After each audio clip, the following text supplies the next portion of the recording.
It started as the kind of road trip that fills your social media with picture-perfect sunsets and goofy gas station selfies. I wasn't alone. 3 of us piled into my old, beat-up car, each with backpacks stuffed with snacks, chargers, and maybe a questionable amount of beer. We didn't care. We were free for the weekend and dead set on making it to the coast. It was somewhere along Route 88 when things started to feel off. We'd passed through miles of woods, no signs of civilization, not even a gas station. The night had settled in hard, the moon barely peeking through a sky heavy with clouds. My co-pilot had fallen asleep hours ago, and the guy in the back seat was nodding off too, leaving me with nothing but the hum of the engine and the faint static from the radio. That's when I saw him. He stood on the side of the road, half in the shadows, half illuminated by my headlights. He was tall, wearing a jacket that looked soaked through, even though it hadn't rained in days. His face was obscured by the hood of his jacket, but one thing was clear. He was staring right at me. "Hey, do you see that?" I nudged the guy in the passenger seat awake. "Huh." He blinked, groggy. "That guy, on the side of the road," but by the time he sat up and looked, the figure was gone. "Dude, there's no one there. You good?" I didn't reply, just tightened my grip on the wheel. I shook it off. Maybe I'd been staring at the road too long. My buddy in the passenger seat mumbled something about needing coffee before slumping back into his seat, and the guy in the back didn't even stir. I cranked up the volume on the radio, hoping a little static-laden rock could keep me company. About 10 minutes later, I caught movement again, this time in the rearview mirror. At first, I thought it was a trick of the light. You know how shadows stretch weird on winding roads at night? But this wasn't that. A figure was walking along the shoulder, just barely visible in my taillights. It was him, the same hooded guy, same soaked jacket, same blank stare, though I couldn't explain how I knew that. The guy in the back seat stirred and mumbled, "Are we there yet?" I didn't answer. My heart was pounding, my mind racing. There was no way he could have caught up to us. I had been driving at least 60 miles an hour since I saw him. Yet there he was, walking as if we'd never left him behind. I floored the gas pedal. The next hour passed in silence, the road stretching endlessly ahead. My passengers had slipped back into their half-asleep states, but I couldn't shake the feeling that we weren't alone. It wasn't just paranoia. Every so often, I'd glance in the mirror and swear I caught a flicker of movement, like he was keeping pace somehow, impossibly. Then the gas light came on. "Seriously," I groaned, slamming my palm against the dashboard. "What's wrong?" The guy in the back muttered. "Low on gas. We need to stop soon." We hadn't seen a gas station for miles, but as if on cue, a flickering neon sign came into view, a beacon in the darkness. The place looked ancient, like it had been plucked straight out of the 1950s. Peeling paint, a single pump, and a sagging roof. But it was open, and that was enough for me. As I pulled in, the headlights swept across the lot, briefly illuminating a figure standing near the station's entrance. The hooded man. I slammed on the brakes, heart in my throat. "What the hell is wrong with you?" my buddy snapped, jolted awake. "Do you see him now?"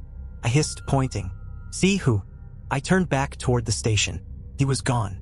I sat there, engine idling, staring at the empty space where the hooded man had been. My friends exchanged looks like I'd completely lost it. "I swear, I saw someone," I muttered, gripping the wheel so tightly my knuckles turned white. "Well, he's not there now," the guy in the passenger seat said, leaning back and rubbing his eyes. "Just get the gas and let's go. This place is creepy as hell." He wasn't wrong. The gas station felt like a set piece from a horror movie. The flickering neon sign buzzed like angry hornets, and the single bulb above the pump cast weird shadows on the cracked asphalt. I killed the engine, stepped out, and tried to shake off the oppressive feeling that had settled over me. The pump was ancient. I had to fiddle with it just to get it to start. Every click of the nozzle felt like a gunshot in the silence. My friends stayed in the car, probably scrolling on their phones, oblivious to how wrong everything felt. And then I heard it, a soft scraping sound, like nails on metal. I froze, the gas pump still clutched in my hand. The sound came again, louder this time, from the far side of the station. "Hello," I called, my voice barely above a whisper. No answer. I should have gotten back in the car. I should have left the pump running, gas tank be damned, and just floored it out of there. But instead, I stepped around the corner to investigate. The light from the bulb barely reached here, leaving most of the area in shadow. As I moved closer, I realized the scraping noise wasn't random. It was rhythmic, deliberate. I followed the sound, rounding the back of the building. And then I saw it. The hooded man was crouched low, his back to me. He was using a jagged piece of metal to carve something into the wall.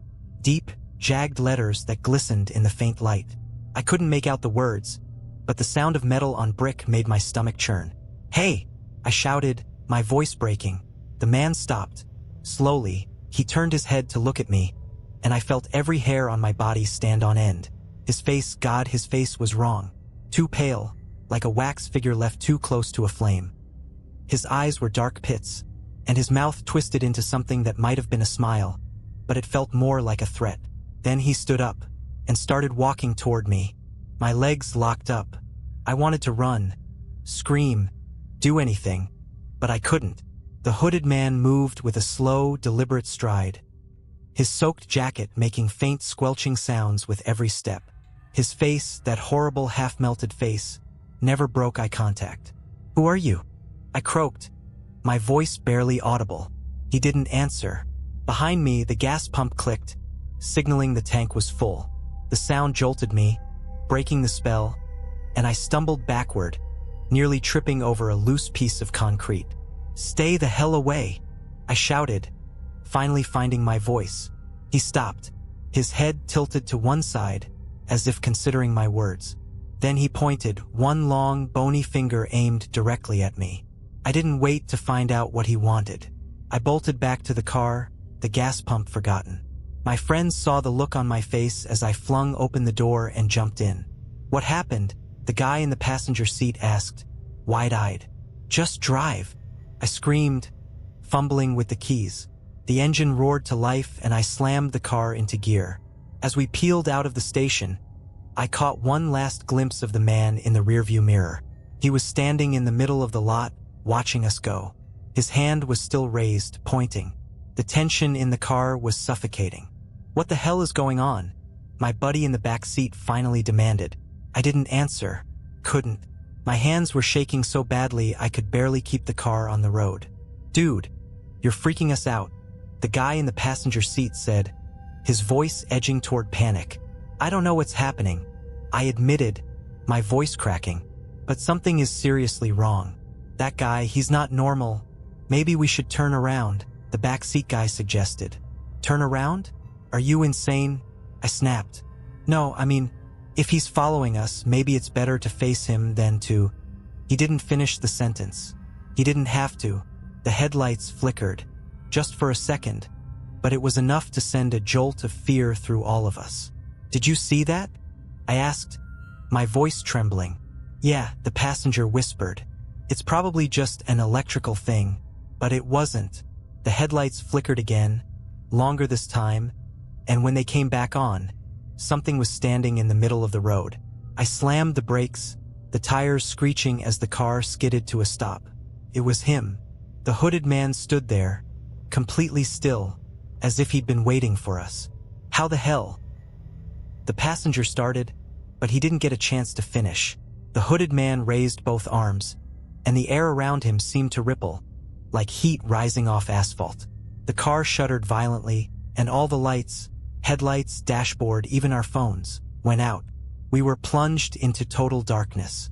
"Turn the lights back on," someone yelled, but it was pointless. The car wouldn't respond. No engine hum, no faint glow from the dashboard, just suffocating silence and the pitch-black void outside. "Is he still there?" the guy in the backseat whispered. I don't know," I stammered. My heart was pounding so hard it felt like it might burst out of my chest. "Check." I didn't want to. Every instinct screamed to keep my eyes forward, to not look, but I couldn't stop myself. I leaned forward slightly, squinting through the windshield. For a moment, all I saw was darkness. Then, as my eyes adjusted, I saw him, standing just a few feet from the car. The hooded man was closer now, his face illuminated by an unnatural glow that seemed to radiate from inside his skin. His eyes were pure black, pits that seemed to swallow the dim light. And then he smiled. It wasn't a normal smile. It stretched too wide, pulling at the corners of his face like it was tearing his skin apart. "What does he want?" the guy in the passenger seat muttered, his voice barely audible. The hooded man raised a hand and pointed again. This time, not at me, but at the woods on the side of the road. "No way," I said, shaking my head. "I'm not getting out of this car." The hooded man tilted his head, his expression almost amused. Then he took a step closer. The car rocked violently, as if something massive had slammed into it from the side. "Holy crap!"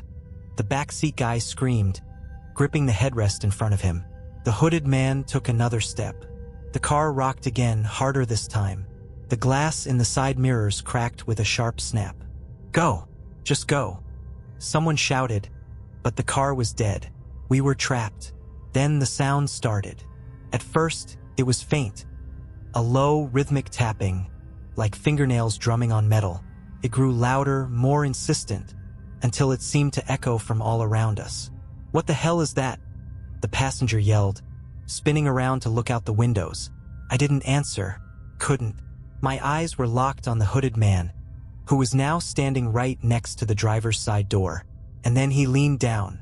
His face was inches from mine, separated only by the thin pane of glass.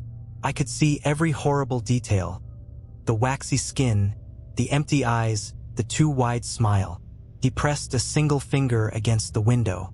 The glass began to crack, thin spiderweb lines spreading out from where his finger touched. "Get out of the car!" I screamed, throwing the door open and tumbling onto the asphalt.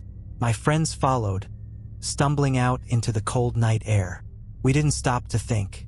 We ran, straight into the woods, the darkness swallowing us whole. Branches whipped against my face, and the uneven ground threatened to trip me with every frantic step. But I didn't care. My only thought was to get away. Behind me, I could hear the labored breaths of my friends, their feet pounding against the forest floor. "Keep moving," I shouted, though my own voice barely carried over the sound of blood rushing in my ears. "What the hell is that thing?" the guy from the back seat gasped, his voice trembling. "I don't know," I snapped. "Just don't stop." The forest was thick, the towering trees blotting out what little moonlight there was. It felt like the air itself had turned hostile, cold, damp, and heavy, pressing down on us like a physical weight. Then I heard it, the tapping. It was faint at first, like raindrops on leaves, but it was there, and it was getting louder. "He's following us," the guy in the passenger seat hissed. "I can hear him. Don't look back," I yelled, but I wasn't sure if I was saying it for them or for myself. We pushed deeper into the woods, stumbling over roots and crashing through bushes. The tapping followed us, relentless and impossibly close, no matter how far we ran. Then, without warning, the guy in the back tripped. I skidded to a halt, spinning around to see him sprawled on the ground, clutching his ankle. "Help me!" he cried, his face twisted in pain. I hesitated for a split second, the primal part of my brain screaming to leave him and keep running. But I couldn't. I darted back, grabbing him under the arm and hauling him to his feet.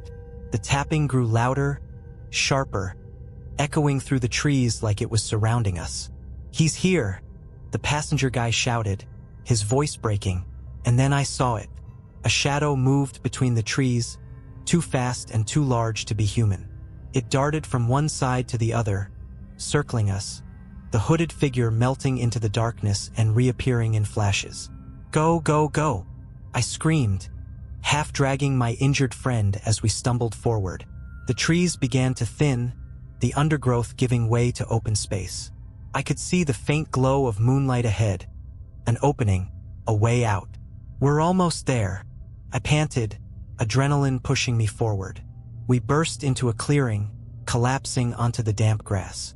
I turned to look behind us, expecting to see the hooded man emerging from the trees. But there was nothing.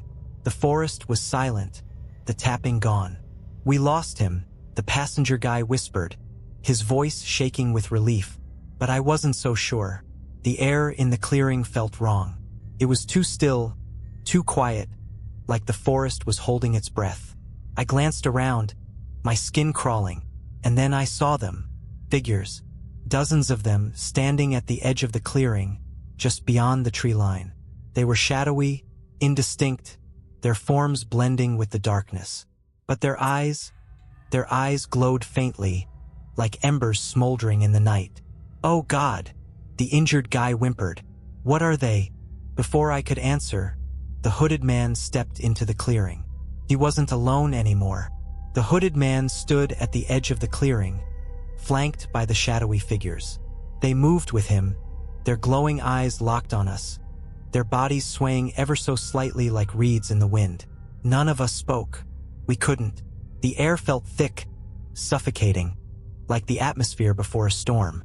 Then the hooded man raised his hand. The shadowy figures began to move, stepping out of the tree line and into the clearing. They didn't walk like normal people. Their movements were jerky, unnatural, like puppets on strings. "We need to run," I whispered, my voice trembling. "Run where?" The guy in the passenger seat hissed. "They're everywhere." I scanned the clearing, my heart pounding. The only way out was back through the forest, but the thought of running blindly into the woods felt just as dangerous. The figures were closing in, their glowing eyes growing brighter as they approached. The hooded man stayed where he was, watching us with that same eerie, twisted smile. "What do you want?" I shouted, my voice cracking. He tilted his head, as if considering my question. Then he raised both hands, palms out, and the shadows froze. For a brief, fleeting moment, I thought he might let us go. Then the ground beneath us began to shake. It wasn't like an earthquake. It was subtle at first, a low rumble that vibrated through my legs, but it grew stronger with every passing second. The grass at our feet started to blacken, curling in on itself like it had been scorched. "What the hell is happening?" the injured guy screamed, clutching at my arm. I didn't have an answer. The ground cracked open, thin fissures snaking outward from where the hooded man stood. A deep, unnatural light spilled out from the cracks, casting everything in an eerie, flickering glow. "We've got to move," I yelled, grabbing the injured guy and hauling him to his feet again. But before we could take a single step, the hooded man snapped his fingers. The shadows surged forward. They didn't run. They flowed, like liquid darkness, their bodies melting and reforming as they closed the distance between us in an instant. One of them grabbed the guy in the passenger seat, its shadowy arms stretching unnaturally long to wrap around his torso. He screamed, a sound I'll never forget, as the shadow lifted him off the ground and dragged him back toward the hooded man. "Let him go!" I shouted, but it was no use. The hooded man reached out, his bony fingers brushing against my friend's face. For a moment I thought he might kill him, but instead he leaned in, whispered something I couldn't hear, and then the shadow released him. The guy dropped to the ground, motionless. "What did you do to him?" I demanded, my voice shaking with both fear and rage. The hooded man didn't answer. He just smiled that horrible, too-wide smile and pointed at me. The shadows surged again. The shadows moved like a tide, consuming the ground between us with terrifying speed. My injured friend clung to my arm, his weight dragging me down, but I couldn't leave him. Couldn't. "Get up," I shouted, yanking him upright with all the strength I could muster. "I can't," he cried, his voice raw with panic. "You have to," I screamed back, but it was too late. The first shadow reached us, its cold, inky tendrils snaking around his leg. He froze, his eyes wide with terror, as the darkness climbed higher, wrapping around his waist and pulling him toward the hooded man. "Help me," he begged, clawing at my arm. I grabbed him, pulling with everything I had, but the shadow was stronger. It yanked him free from my grasp, and he was dragged across the clearing, his screams echoing in the night. "No!" I screamed, lurching forward, but another shadow darted in front of me, blocking my path. "Stop!" I shouted, spinning toward the hooded man. "Why are you doing this?" He tilted his head again, that awful grin never leaving his face. Then, in a voice that sounded like a low, guttural whisper carried on the wind, he finally spoke. "They're mine now." The words chilled me to my core. The shadow holding my injured friend reached the hooded man, lifting him into the air like an offering. The hooded man touched his face, just as he had with the first guy, and my friend went limp. The shadow dropped him to the ground, motionless. I stumbled back, my chest heaving as panic overtook me. The remaining shadows were closing in, circling like predators. My instincts screamed at me to run, but there was nowhere to go. And then I saw it. A faint glimmer of light through the trees. An escape. Run! I shouted at the guy in the passenger seat, who was just beginning to stir. I grabbed him by the arm and pulled him to his feet, dragging him toward the light. The shadows surged after us, their tendrils snapping at our heels. I didn't dare look back. Faster! I urged, my lungs burning with every breath. We broke through the tree line, stumbling onto an old dirt road. The light I'd seen was coming from a rusted street lamp, its dim glow barely enough to illuminate the path ahead. This way, I gasped, pulling my friend along. The shadows didn't slow. They poured out of the woods, their forms stretching and writhing as they chased us. The hooded man stepped into the road, his presence sending a new wave of terror through me. And then the ground shook again. The cracks from the clearing followed us, splitting the road in jagged lines. The eerie light spilled out once more, and I realized with dawning horror that the shadows weren't just chasing us. They were hurting us, driving us toward something worse. "We're not going to make it," my friend yelled, his voice breaking. "Yes, we are," I screamed, though I didn't believe it. Ahead, the road curved sharply, and as we rounded the bend, I saw it. A tunnel, its mouth gaping like a black hole. "Get to the tunnel," I shouted, pulling him forward. But just as we reached the entrance, the hooded man appeared again, stepping out of the darkness as if he'd been waiting for us. There was no time to think, no time to plan. I grabbed a rock from the side of the road and hurled it at him with all my strength.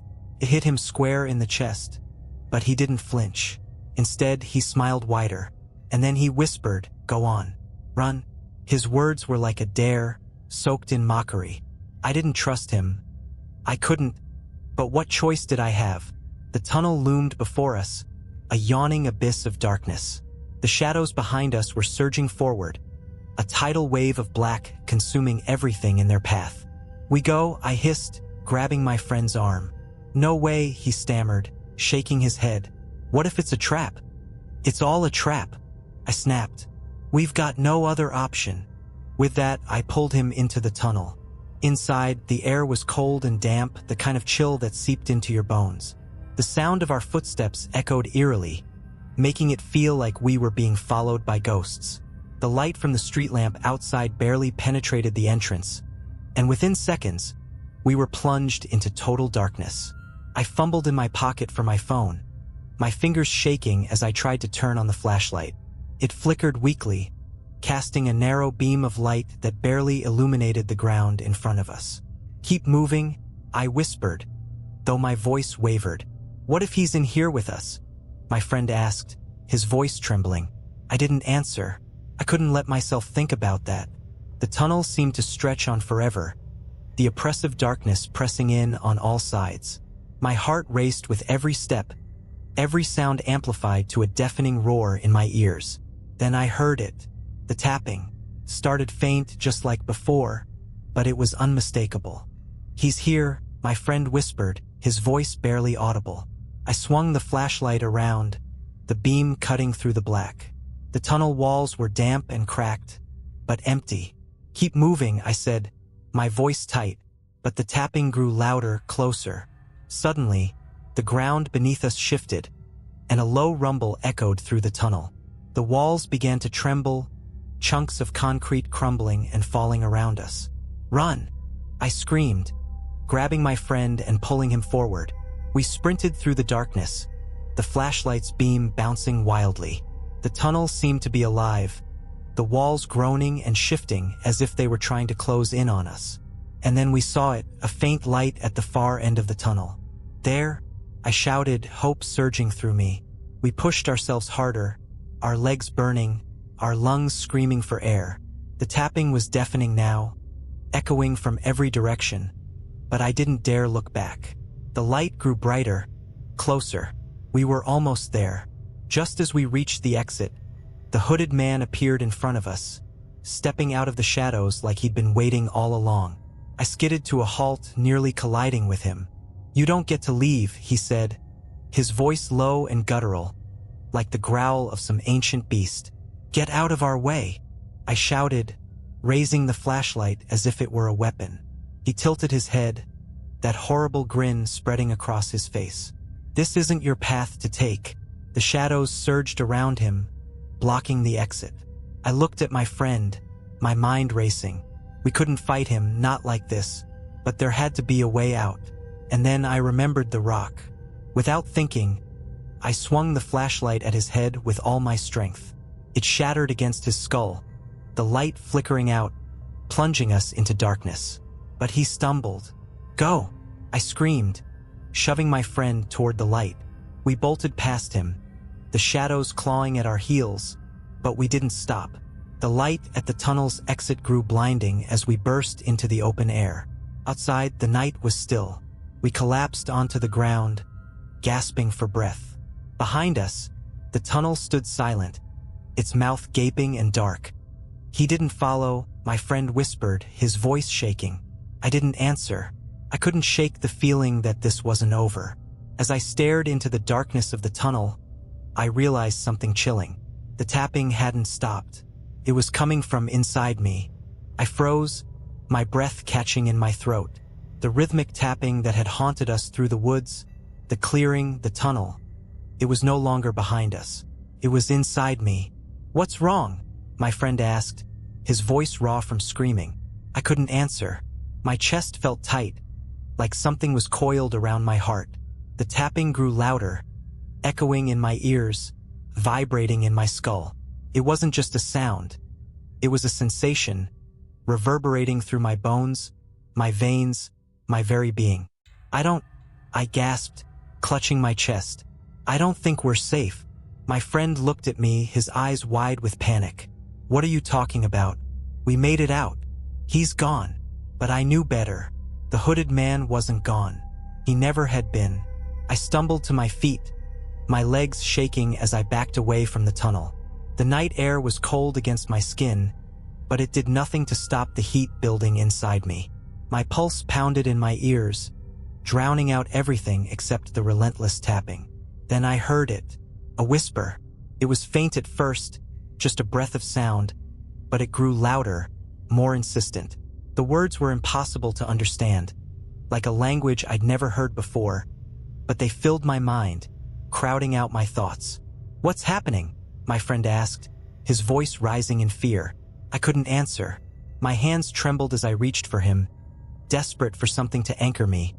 But he stepped back, his face twisting in horror. "What's wrong with your eyes?" he whispered. "What?" I stammered, panic surging through me. He pulled his phone from his pocket, the screen's faint glow illuminating his face as he held it up like a mirror. And that's when I saw it. My eyes were black. Not just my pupils. The entire sclera was a deep, endless void, the kind of darkness that seemed to pull the light from the world around it. "No," I whispered, stumbling backward. The whispering in my head grew louder, more insistent. The tapping quickened, matching the frantic beat of my heart. "Stay back," my friend shouted, his voice breaking. You're not you anymore. I am," I screamed. But even as the words left my mouth, I felt them twist, becoming something else, something foreign. The world around me seemed to tilt, the stars above swirling like ink in water. The trees blurred, their shapes twisting into unnatural angles. My body felt heavy, my limbs sluggish, like I was being pulled down, consumed by the darkness inside me. And then I saw him. The hooded man stood at the edge of the clearing, his face half hidden in shadow. He wasn't smiling anymore. Instead, he looked pleased. "You never left," he said, his voice echoing in my mind. "You were mine the moment you looked back." "No," I screamed, falling to my knees. "This isn't real. You're not real." But the tapping didn't stop. And as I looked down at my hands, I saw them begin to dissolve, the skin and bone melting into shadow. The last thing I remember is my friend's scream, echoing through the clearing as the hooded man stepped closer, his arms outstretched. And then there was nothing. Weeks passed after the authorities found the abandoned car. The incident became little more than a curiosity, an urban legend whispered among locals and travelers alike. Missing persons reports were filed, of course, but with no leads and no evidence, the case went cold. That stretch of Route 88 remained desolate. Few dared to drive it at night, and those who did claimed to feel a presence, something unseen but heavy, watching from the shadows of the trees. But the story doesn't end there. 2 months later, a trucker named Bill was driving the same route late at night. He was a seasoned traveler, someone who didn't scare easily, and he thought the stories about the road were just that, stories. He had driven it dozens of times without incident, though he couldn't deny the stretch was eerily quiet, the kind of quiet that sinks into your bones. That night, as he rounded a bend, his headlights illuminated something on the side of the road. Person. They were standing perfectly still, just at the edge of the tree line, their face hidden beneath a hood. Bill slowed his truck, squinting to get a better look, but something about the figure sent a shiver down his spine. He kept driving, but as he glanced in his rearview mirror, his blood ran cold. The figure was now in the middle of the road, staring after him. Bill pressed harder on the gas, his truck rumbling as it picked up speed. He didn't dare look back again. A few miles down the road, his radio crackled. At first, it was just static, a faint hiss that he thought was interference. But then he heard it, a rhythmic tapping, faint but deliberate. "Come on," he muttered, fiddling with the dial. The tapping grew louder. Bill's hands tightened on the wheel, his knuckles white. He couldn't shake the feeling that he wasn't alone.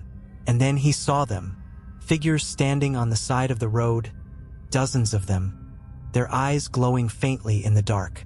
As his headlights swept over them, they turned to watch him, their faces expressionless, their bodies unnaturally still. Bill's heart pounded as he sped past, the tapping now echoing through the cab of his truck, louder and louder. "Not real," he whispered to himself. "It's not real." But as he rounded the next bend, his headlights illuminated something that made his stomach drop. The hooded man was standing in the middle of the road, his too wide smile glinting in the light. Bill slammed on the brakes, the truck screeching to a halt. When the vehicle finally stopped, the hooded man was gone. But the tapping didn't stop. The truck was found the next morning, parked neatly at the side of the road. The cab was empty, the keys still in the ignition. Bill was never seen again. Now, Route 88 is avoided entirely. The stories have spread too far, too fast, and no one wants to test their luck. But every so often, a thrill seeker or an unsuspecting traveler will venture down that road, curious about the legend. Most of them make it through just fine, but some never come back. And those who do sometimes report hearing a faint tapping in the dead of night, long after they've left Route 88 behind. For most, the legend of Route 88 remains a cautionary tale, a ghost story shared around campfires and late-night diner counters. But for those who've experienced its horrors firsthand, the road is more than a story. It's a living nightmare.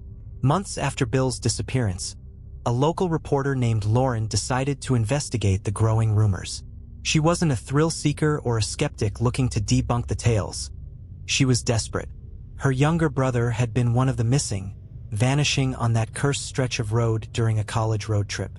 Armed with a camera, a notebook, and an old handheld recorder, Lauren set out late one foggy evening, determined to uncover the truth. The drive started like any other. The road was quiet, the headlights cutting through a dense fog that seemed to cling to her car. The only sound was the hum of the engine and the occasional crunch of gravel beneath her tires. Lauren kept glancing at the recorder on the passenger seat, its red light blinking steadily. "Okay," she muttered to herself, hitting the record button. "This is Lauren Grant. It's 11:37 p.m., and I'm on Route 88, about 5 miles from where my brother's car was found." Her voice wavered, but she pressed on. The stories about this road have been circulating for years, but no one's ever gotten any real evidence. If there's something out here, something that took my brother, I'm going to find it. For the first half hour, nothing happened. The road was just a road, lonely, dark, and unnervingly silent. Lauren felt a flicker of doubt creep in. Maybe it really was just an urban legend, a mix of bad luck and overactive imaginations. But then her radio crackled. The static was faint at first, but it quickly grew louder, drowning out the soft music she'd been playing. Lauren frowned, reaching for the dial. "What the?" she muttered, twisting the knob. The static shifted, morphing into something rhythmic. Tap, tap, tap. Her stomach sank. She tightened her grip on the wheel, her eyes darting to the recorder. "This could just be interference," she said aloud, as much to convince herself as to document the moment. But deep down, she knew it wasn't. A few miles later, she saw the first figure. It was standing at the edge of the fog, just visible in her headlights. A woman, pale and gaunt, her clothes hanging off her frame like they didn't belong to her.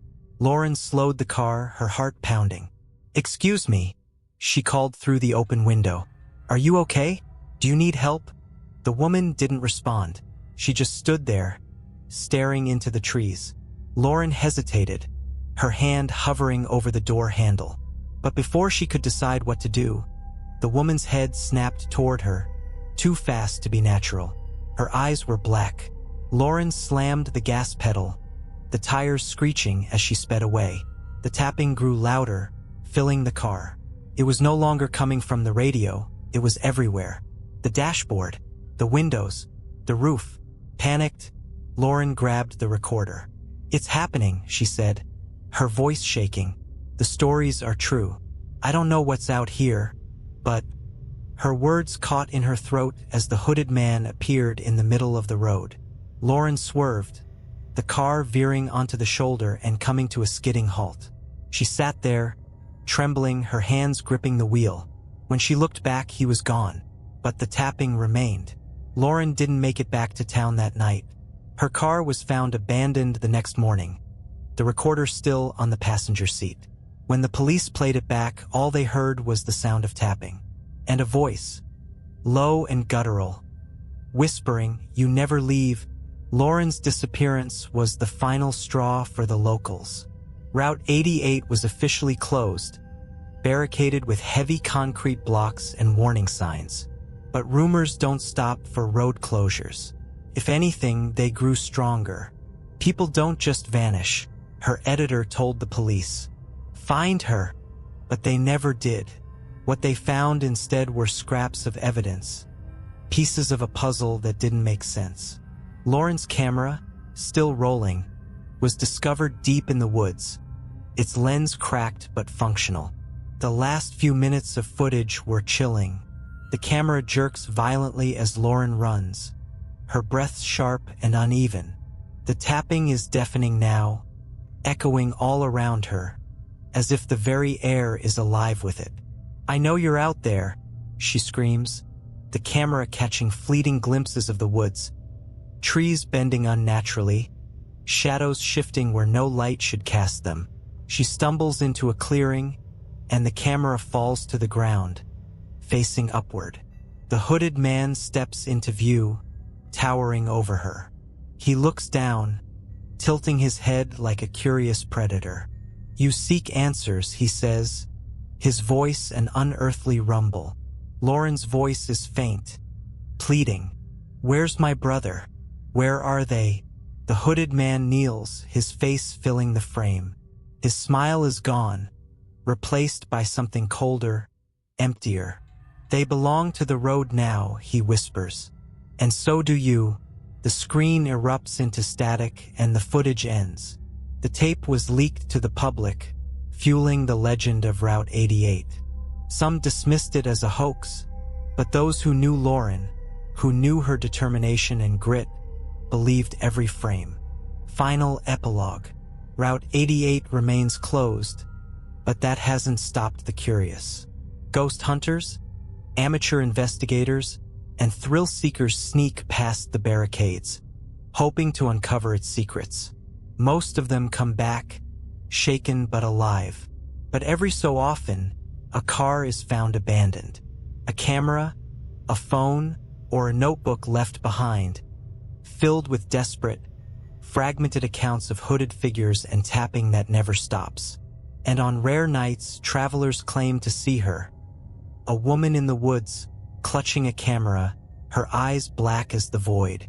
They say she whispers one word, over and over: run,